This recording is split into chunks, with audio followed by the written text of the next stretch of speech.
বাইবেলের অন্তর্ভুক্ত সৃষ্টিতত্ত্ব নামক প্রথম অর্থাৎ আদি পুস্তক বুক অব জেনেসিস থেকে আমরা জানতে পারি যে ইব্রাহিম নিঃসন্তান ছিলেন এবং তার সন্তান লাভের কোনো আশাও ছিল না। এক রাতে আল্লাহ তাকে তাঁবু থেকে বের হয়ে আসার নির্দেশ দিলেন এবং বললেন, আকাশের দিকে তাকাও এবং যদি সক্ষম হও তাহলে তারাগুলো গণনা করো। ইব্রাহিম আকাশে ভাসমান তারার দিকে স্থির দৃষ্টিতে তাকিয়ে রইলেন এবং তিনি একটি কণ্ঠস্বর শুনতে পেলেন, তুমি সন্তান লাভ করবে। এ সময় ইব্রাহিমের বয়স 85 এবং তার স্ত্রী সারার বয়স ছিল 76 বছর। সারা তার সাহায্যকারী মিশরীয় কন্যা হাজেরাকে দ্বিতীয় স্ত্রী হিসেবে গ্রহণ করার জন্য ইব্রাহিমকে প্রদান করেন, কিন্তু পরে সারা ও হাজেরার মধ্যে সম্পর্কের তিক্ততা বৃদ্ধি পায়। সারার ক্রোধ থেকে বাঁচতে হাজেরা পালিয়ে যান এবং এই বিপদের সময় তিনি আল্লাহর কাছে ফরিয়াদ করেন। আল্লাহ তার কাছে এই সংবাদ দিয়ে একজন ফেরেশতাকে পাঠান, আমি তোমার সন্তানদি এবং এমন বাড়িয়ে দেব যে তা গণনা করা যাবে না। ওই ফেরেশতা তাকে আরও বলেন, দেখুন, আপনি গর্ভবতী হবেন এবং একটি পুত্র সন্তান লাভ করবেন। আপনি তার নাম রাখবেন ইসমাইল। আল্লাহ আপনার দুঃখের কথা শুনেছেন। অতঃপর হাজেরা ইব্রাহিম ও সারার কাছে ফিরে আসেন এবং ফেরেশতা তাকে যে কথা বলেন তা তিনি তাদেরকে শোনান। সন্তান ভূমিষ্ঠ হওয়ার পর ইব্রাহিম তার নাম রাখেন ইসমাইল, যার অর্থ হল আল্লাহ শোনেন। বালকটি যখন 13 বছরে উপনীত হয় তখন ইব্রাহিমের বয়স 100 এবং সারার বয়স 90 বছর। এই সময় আল্লাহ ইব্রাহিমকে আশ্বস্ত করেন যে সারার গর্ভেও তার একটি পুত্র সন্তান হবে এবং তার নাম যেন ইসহাক রাখা হয়। আল্লাহর অনুগ্রহ থেকে তার বড় পুত্র বঞ্চিত হবে। এই আশঙ্কায় ইব্রাহিম প্রার্থনা করলেন, তোমার সামনে ইসমাইল যেন চিরঞ্জীব থাকে। আল্লাহ তাকে বললেন, ইসমাইলের ব্যাপারে আমি তোমার কথা শুনেছি। দেখো, আমি তাকে অনুগ্রহ দান করেছি। আমি তার মাধ্যমে একটি বড় জাতি সৃষ্টি করব, কিন্তু ইসহাকের সাথে আমি আমার অঙ্গীকার পূরণ করব। আগামী বছর নির্দিষ্ট সময়ে সারা তোমার ঔরসে গর্ভবতী হবে।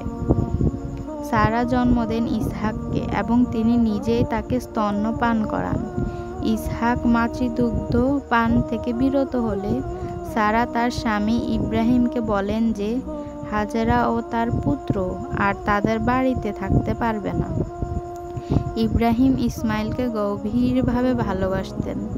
সারার কথায় তাই তিনি খুবই মর্মাহত হলেন। আল্লাহ তার সাথে পুনরায় কথা বলে তাকে সারার পরামর্শ গ্রহণের কথা বললেন।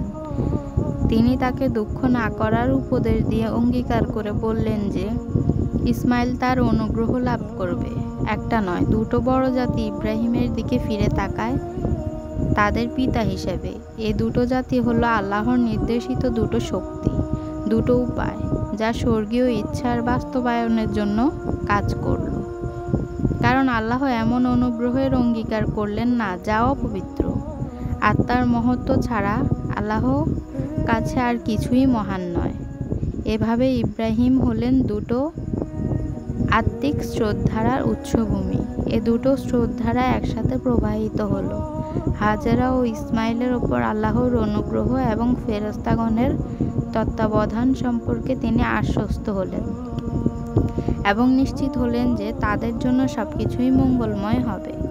আল্লাহর দুটো আত্মিক স্রোতধারা, দুটো ধর্ম আর দুটো জগৎ, দুটো বৃত্ত এবং সে কারণেই দুটো কেন্দ্র। মানুষের পছন্দের কারণে কোনো স্থান পবিত্র হয়নি, বরং বেহেশতে তা মনোনীত হওয়ার জন্যই পবিত্র হয়েছে। ইব্রাহিমের বৃত্তের আওতায় ছিল দুটো পবিত্র কেন্দ্র, একটা তার হাতেই ছিল এবং অপরটি সম্পর্কে সম্ভবত তিনি তখনও কিছু জানতেন না। সেই পবিত্র কেন্দ্রের দিকে আরবের সে অনুর্বর উপত্যকার দিকে হাজেরা ও ইসমাইল পরিচালিত হলেন। এই স্থানটি ছিল কেনান থেকে দক্ষিণে 40 দিন উট পথের প্রান্তে। এই উপত্যকার নাম বেক্কা।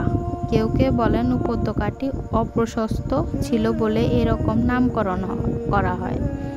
3টি পথ ছাড়া উপত্যকাটি ছিল পাহাড় দ্বারা পরিবেষ্টিত। একটা পথ ছিল উত্তর দিকে যাওয়ার, একটা পথ ছিল দক্ষিণ দিকে যাওয়ার এবং আরেকটা পথ ছিল পশ্চিমে 40 মাইল দূরে অবস্থিত লোহিত সাগরের দিকে যাওয়ার।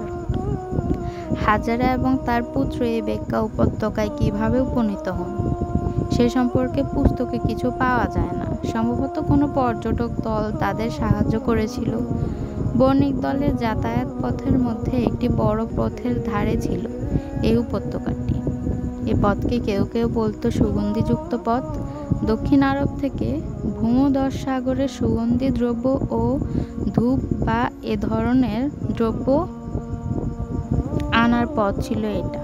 এই উপত্যকায় আসার পর হাজেরাকে নিঃসন্দেহে বণিক দল থেকে বিচ্ছিন্ন হওয়ার জন্য পরিচালিত করা হয়েছিল। এখানে অবস্থান করার অতি অল্প সময়ের মধ্যে মা ও শিশু উভয়ই পিপাসায় কাতর হয়ে পড়েন। হাজেরা আশঙ্কিত হয়ে পড়লেন, তৃষ্ণার্ত হওয়ার জন্য ইসমাইল হয়তো মারা যাবে। এদের উত্তরসূরিদের বর্ণনা থেকে জানা যায়, বালির যে স্থানে ইসমাইল শুয়েছিলেন সেই স্থান থেকেই তিনি আল্লাহর উদ্দেশ্যে চিৎকার করেন এবং তার মা অতি নিকটবর্তী একটা উঁচু পাথরের উপরে দাঁড়িয়ে সাহায্যের আশায় চতুর্দিকে দেখছিলেন। কাউকে দেখতে না পেয়ে তিনি অন্য একটি সুবিধাজনক স্থানে গেলেন, কিন্তু সেখান থেকেও তিনি কাউকে দেখতে পেলেন না। দুঃখ ভারাক্রান্ত অবস্থায় তিনি 7 বার এই 2 স্থানের মধ্যে ছোটাছুটি করলেন। শেষে তিনি বিশ্রামের জন্য সামান্য দূরে একটা পাথরের উপর বসলেন এবং এই সময়ে ফেরেশতা তার সাথে কথা বললেন। আদিগ্রন্থে বলা হয়েছে, এবং আল্লাহ শিশুটির চিৎকার শুনতে পেলেন এবং আল্লাহ ফেরেশতাকে বেহেশত থেকে হাজেরার কাছে পাঠালেন এবং তিনি তাকে বললেন, কি কারণে কাতর হয়ে পড়লে হাজেরা? ভয় পেও না, আমি শিশুটির চিৎকার শুনেছি।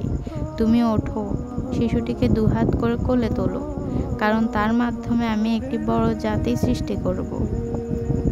এবং আল্লাহ তার চোখ খুলে দিলেন এবং তিনি দেখলেন একটি পানির কুয়া। ইসমাইলের পায়ের গোড়ালির আঘাত থেকে আল্লাহ বালির মধ্য থেকে পানি প্রবাহের সৃষ্টি করলেন। এরপর থেকে ওই স্থানটি মরুযাত্রীদের বিশ্রাম নেওয়ার স্থান হিসেবে চিহ্নিত হলো, কারণ ওই স্থানে উত্তম পানির প্রাচুর্য ছিল। এই কুয়াটির নামকরণ করা হলো জমজম। ইসহাক ও তার উত্তরাধিকারদের কথা আদি গ্রন্থে বলা হয়েছে। এই গ্রন্থে ইব্রাহিমের অন্য শাখার কথা বিশেষ কিছু উল্লেখিত হয়নি। ইসমাইল সম্পর্কে এই গ্রন্থে বলা হয়েছে, এবং আল্লাহ ওই শিশুর সাথে ছিলেন। মরুভূমিতে সে বড় হতে থাকে ও বসবাস করে এবং সে একজন তীরন্দাজ হয়। এছাড়া তার নাম আর প্রায় উল্লেখই করা হয়নি। ওই গ্রন্থ থেকে আমরা জানতে পারি 2 ভাই ইসমাইল ও ইসহাক একসাথে তাদের পিতা ইব্রাহিমকে হেবরনে কবর দেয় এবং এর কয়েক বছর পর ঈসাও তার চাচাতো বোন অর্থাৎ ইসমাইলের মেয়েকে বিয়ে করে। জীবনসঙ্গীতে অপ্রত্যক্ষভাবে ইসমাইল ও তার মায়ের প্রশংসা করা হয়েছে। এই জীবনসঙ্গীতে বলা হয়েছে, তোমার পবিত্র স্থান কতই না বন্ধু পাওয়াপন্ন, হে অতিথি সেবকদের প্রভু। জমজমের অলৌকিক ঘটনা নিয়েও ওই জীবনসঙ্গীতে বলা হয়েছে যে ওই উপত্যকা দিয়ে অতিক্রম করার সময় সৃষ্টি হয় এই জমজমের। বলা হয়েছে, তোমার শক্তিতে যে ব্যক্তি শক্তিমান সেই অনুগ্রহপ্রাপ্ত। তোমার অন্তরে ছিল তাদের জন্য পথ নির্দেশ এবং তারা বেক্কা উপত্যকার মধ্য দিয়ে অতিক্রম করার সময় সেখানে পানির কুয়া সৃষ্টি করে। হাজেরা এবং ইসমাইল তাদের লক্ষ্যস্থলে উপনীত হওয়ার পর ইব্রাহিম 75 বছর জীবিত ছিলেন এবং তিনি ওই পবিত্র স্থানে তার পুত্রকে দেখতে যান। এই স্থানে আসার জন্য হাজেরাকে পরিচালিত করা হয়েছিল। কুরআন থেকে আমরা জানতে পারি যে জমজম কূপের কাছে আল্লাহ তাকে সেই নির্দিষ্ট স্থানটি দেখিয়ে দেন যেখানে তাকে ও ইসমাইলকে ইবাদত গৃহ তৈরি করতে হবে। কিভাবে ওই ইবাদত গৃহ তৈরি করতে হবে সে কথাও তাদের বলে দেওয়া হয়। এই ইবাদত গৃহের নাম কাবা। ঘনক, সমান 4 কোণা বিশিষ্ট। এর আকৃতির সাথে নামের সামঞ্জস্য আছে। এর 4টি কোণা বৃত্তের 4টি বিন্দুর দিকে প্রসারিত। এই পবিত্র স্থানে সবচেয়ে পবিত্র যে বস্তুটি আছে তা হলো একটি স্বর্গীয় পাথর। বলা হয়ে থাকে যে এ পাথরটি নিকটবর্তী আবু কুবায়স পর্বত থেকে একজন ফেরেশতা নিয়ে আসেন এবং তা তিনি ইব্রাহিমকে দেন। পৃথিবীতে পৌঁছার পর এই পাথরটি ওই পর্বতেই ছিল। দুধের চেয়ে সাদা এই পাথরটি বেহেশত থেকে অবতীর্ণ হয়, কিন্তু আদমের সন্তানদের পাপ এই পাথরকে কালো করে দেয়। কাবার পূর্ব কোণায় তারা এই পাথর স্থাপন করেন। এই ইবাদত গৃহে তৈরি কাজ সমাপ্ত হলে আল্লাহ পুনরায় ইব্রাহিমের সাথে কথা বলেন এবং বেক্কায় হজ করার প্রথা চালু করার নির্দেশ দেন। এই বেক্কা পরে মক্কা নামে পরিচিত হয়। যখন আমি ইব্রাহিমকে বাইতুল্লাহ স্থান ঠিক করে দিয়ে বলেছিলাম যে আমার সাথে কাউকে শরিক করো না এবং আমার গৃহকে পবিত্র রাখো, তাওয়াফকারীদের জন্যে, নামাজে দণ্ডায়মানদের জন্য এবং রুকু সেজদাকারীদের জন্যে, এবং মানুষের মধ্যে হজের জন্য ঘোষণা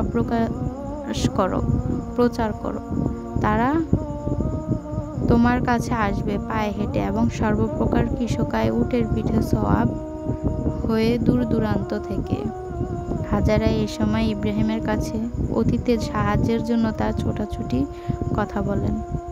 তিনি এটাকে হজের সাথে সংশ্লিষ্ট করেন এভাবে যে হজ পালনকারীগণ সাফা ও মারোয়ার মধ্যে 7 বার যাতায়াত করবেন। এর ফলে হাজেরা যে দুটো স্থানে ছোটাছুটি করেন তা প্রসিদ্ধি লাভ করে এবং পরে ইব্রাহিম সম্ভবত কেনানে তার চারপাশে শস্য ও গমের মাঠ এবং সমৃদ্ধ চরণভূমির দিকে তাকিয়ে প্রার্থনা করেন, আমি নিজের এক সন্তানকে আপনার পবিত্র গৃহের সন্নিকটে চাষাবাদহীন উপত্যকায় আবাদ করেছি। অতঃপর আপনি কিছু লোকের অন্তরকে তাদের প্রতি আকৃষ্ট করুন এবং তাদেরকে ফলাদি দ্বারা রুজি দান করুন, সম্ভবত তারা কৃতজ্ঞতা প্রকাশ করবে।